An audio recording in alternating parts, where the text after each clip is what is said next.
بسم الله والصلاة والسلام على سيد المرسلين سيدنا محمد صلى الله عليه وسلم.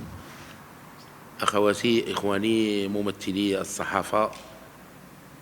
في هذا اللقاء الصحفي الذي يأتي تزامنا مع نهاية أشغال الجمع العام للجامعة الملكية المغربية للمصارعات المماثلة الذي انعقد هنا في هذه القاعة من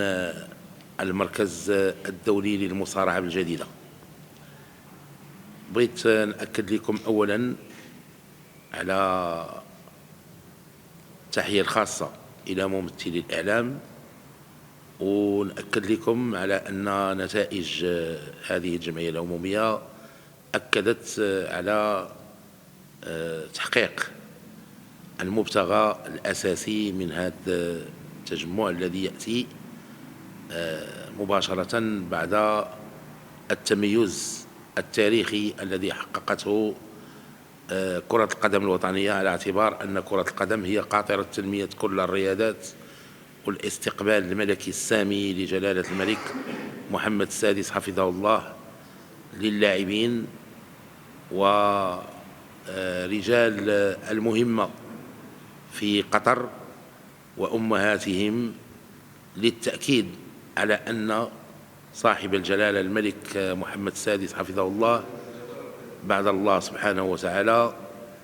هو راعي الأمة وراعي الرياضة. وشكرا لك جلالة الملك على هذه الالتفاتة الكريمة، وهنيئا للسيد فوزي القجع على هذا التميز وهذا التفرد. نبغي نأكد أن في هذه الظروف الإيجابية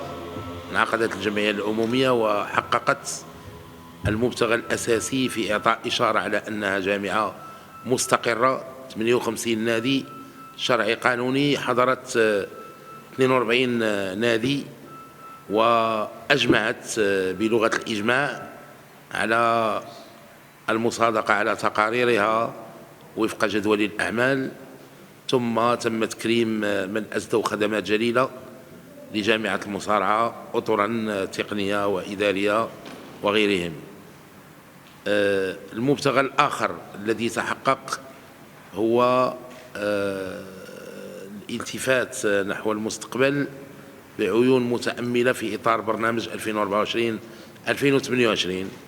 ومن خلال الشراكة مع الأجهزة الوصية التي كانت حاضرة معنا وممثلة في الجمع العام،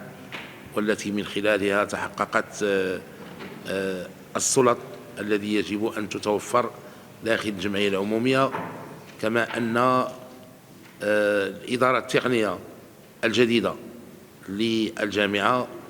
وضعت استراتيجية من أجل التوقيع على حضور قوي للبطولة المدرسية، على دوريات مهمة في المصارعة الأولمبية وفي الرياضات الموازية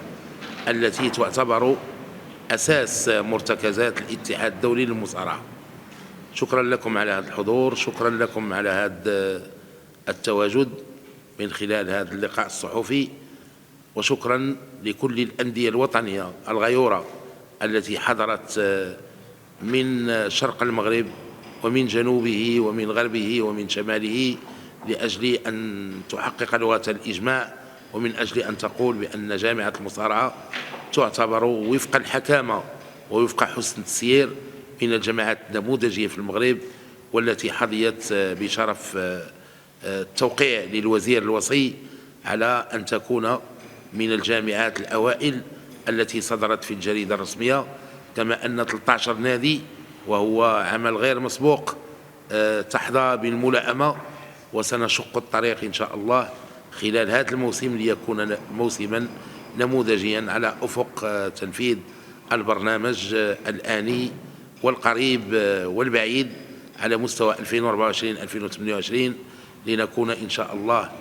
في إطار استهداف حلم التوقيع على ميدالية أولمبية. كما قال الركراكي، نديروا النية، الأطر ديالنا الإدارية والتقنية كنقولوا نديروا النية، وسيكون إن شاء الله هذا الحلم في المنال إذا درنا النية وإذا كانت نوايانا صادقة. شكرا لكم والسلام عليكم ورحمة الله.